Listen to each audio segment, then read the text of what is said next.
Hi friends, welcome to our channel. இன்றைக்கி நம்ம chicken biryani recipe தான் பார்க்க போகிறோம். சிக்கன் பிரியாணிக்கு நான் 10 பல் பூண்டு, 10 சின்ன வெங்காயம், ஒரு துண்டு இஞ்சி எடுத்து க்ளீன் பண்ணி வச்சுருக்கேங்க. இது கூட 3 தக்காளி பழம் எடுத்து வச்சுருக்கேன்.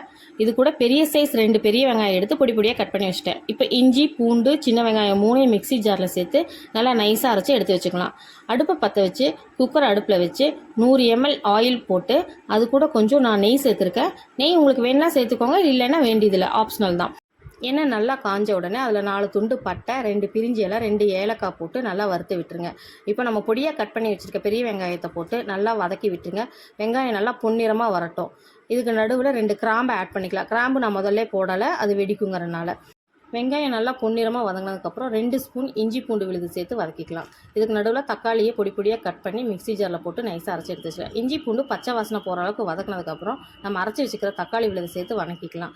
தக்காளியும் பச்சை வாசனை போகிற அளவுக்கு வதக்கினதுக்கப்புறம் 1 ஸ்பூன் மிளகாய்த்தூள், 1/2 ஸ்பூன் மல்லித்தூள், 2 ஸ்பூன் பிரியாணி மசால் தூள் சேர்த்து இதையும் நல்லா கலந்து விட்டுக்கலாம். மசாலா நல்லா கலந்து விட்டுருங்க. மசால் நல்லா கலந்து எண்ணெய் பிரிஞ்சு வரட்டும். இப்போ நான் 1/2 கிலோ சிக்கன் எடுத்து வச்சுருக்கேன். இன்றைக்கி இந்த 1/2 கிலோ சிக்கனை வாஷ் பண்ணி ஆட் பண்ணிவிட்டு நல்லா சிக்கனில் மசால் இறங்குற வரைக்கும் நல்லா வதக்கி விட்டுக்கணும். ஒரு 5 மினிட்ஸ் வதக்கிட்டே இருந்தீங்கன்னா லைட்டாக எண்ணெய் பிரிஞ்சு வரும். இந்த டைமில் நம்ம டிஷ்ஷுக்கு தேவையான அளவு உப்பு சேர்த்துக்கோங்க. உப்பு சேர்த்து விட்டிங்கன்னா பார்த்தீங்கன்னா நல்லா எண்ணெய் பிரிஞ்சு வந்துருச்சு. இப்போ நான் பொடி பொடியாக வெட்டி வச்சுருக்கிற புதினா தலையும் மல்லித்தலையும் ஆட் பண்ணி மறுபடியும் ஒரு 5 நிமிஷம் அப்படியே வதக்கி விட்டுக்கிறேன்.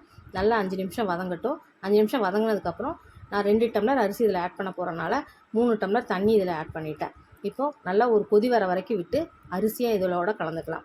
இப்போ இந்த டைமில் நீங்கள் உப்பு காரம் பார்த்துக்கிட்டிங்கன்னா, சப்போஸ் உப்பு பத்தலைனாலும் ஆட் பண்ணிக்கலாம்.